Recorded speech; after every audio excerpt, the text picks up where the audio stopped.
Olá, meu querido, tudo bem? Tudo na paz? Graças ao nosso eterno Criador. Mais uma vez, meu querido, nós nos encontramos aqui para deixar mais um vídeo para o nosso entendimento, para o nosso enlevo espiritual. Graça eterna a todos os nossos irmãos inscritos. Um abraço ao nosso irmão Cláudio Mendes. Um abraço a todos os nossos queridos interessados pela escatologia consumada e pelo preterismo completo. Meu querido, veja bem, o like logo no início do vídeo, tá bom, meu querido? Me ajuda aí. A sua inscrição, compartilhamento e também o seu comentário.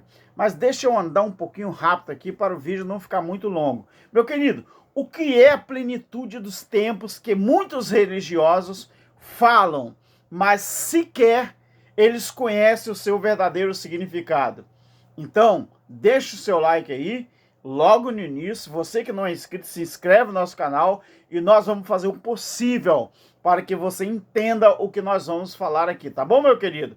Olha, compartilhe esse estudo, compartilhe esse vídeo, tá bom? Com seu amigo, seus amigos aí do grupo, tá bom? Com seu empregado, com seu patrão, com seu colega de trabalho. Faça o nosso trabalho crescer para a honra e glória do nosso Criador. Vamos aqui, meu querido, para mais um entendimento sólido, um alimento maravilhoso, indispensável para o nosso crescimento espiritual. Veja bem, plenitude dos tempos significa basicamente um momento apropriado de acordo com o decreto de Deus para que a sua vontade seja cumprida. Isso quer dizer que a plenitude dos tempos é quando as estações precedentes estabelecidas, não é, por Deus, se completam, ou seja, é o tempo certo. Então, a plenitude dos tempos marca o cumprimento de um período. Deu para você entender? Existem dois textos no Novo Testamento que trazem a expressão plenitude dos tempos. Então vamos lá.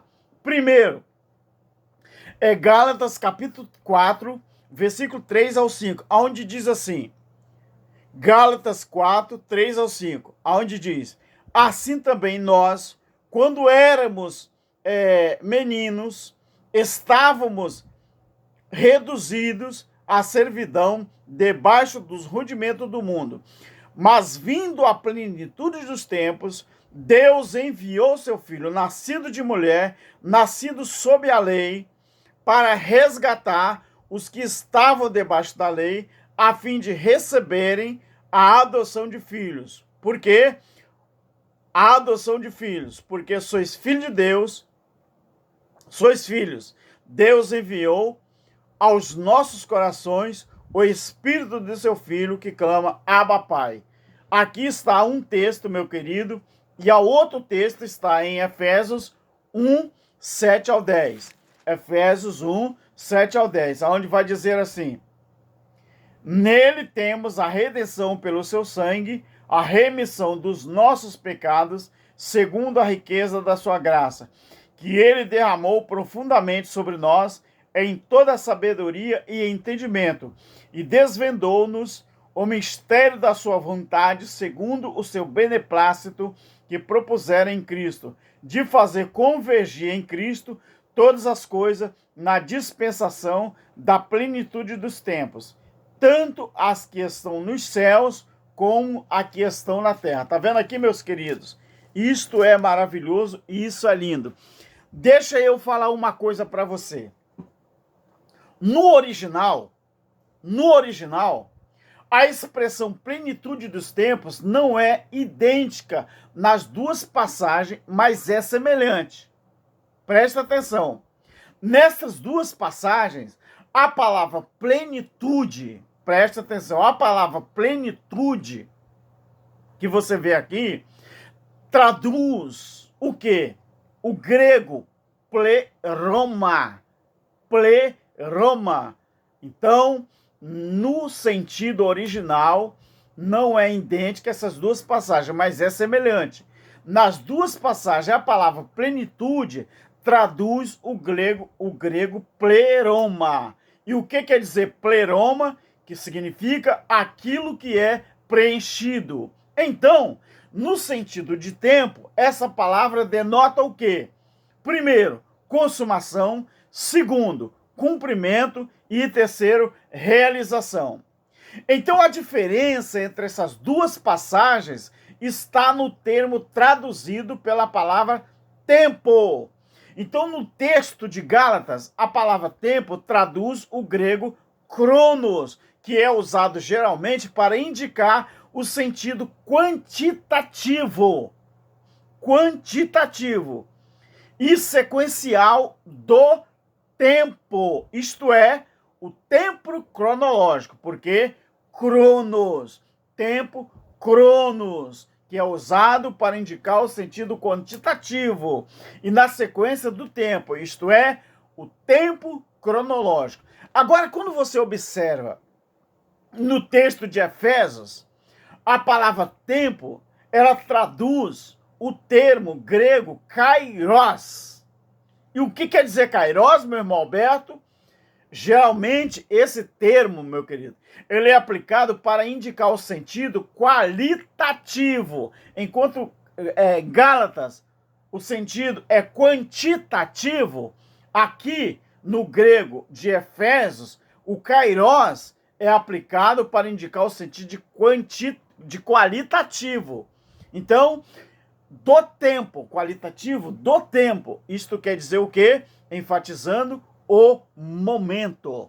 Então, quando você observa isso, você presta atenção que, apesar dessa diferença nas palavras gregas, o significado de ambas as expressões, à luz de seu contexto, elas são semelhantes.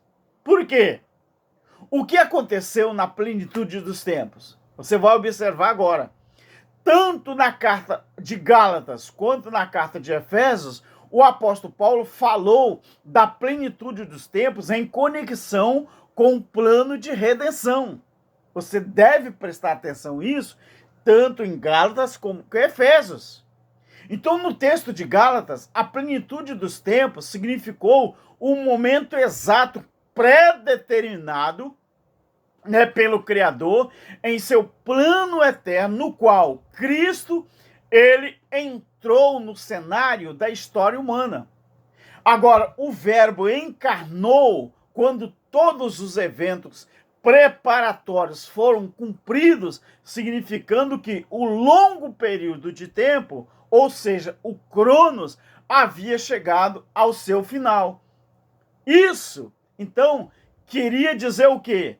Que embora o plano de Deus tenha sido estabelecido na eternidade, esse plano se concretizava ou se concretizou no tempo quando tudo o que foi estabelecido se completa ou se completou. Daí, meu querido, sabe o que é possível fazer então? Daí é possível entender também a correlação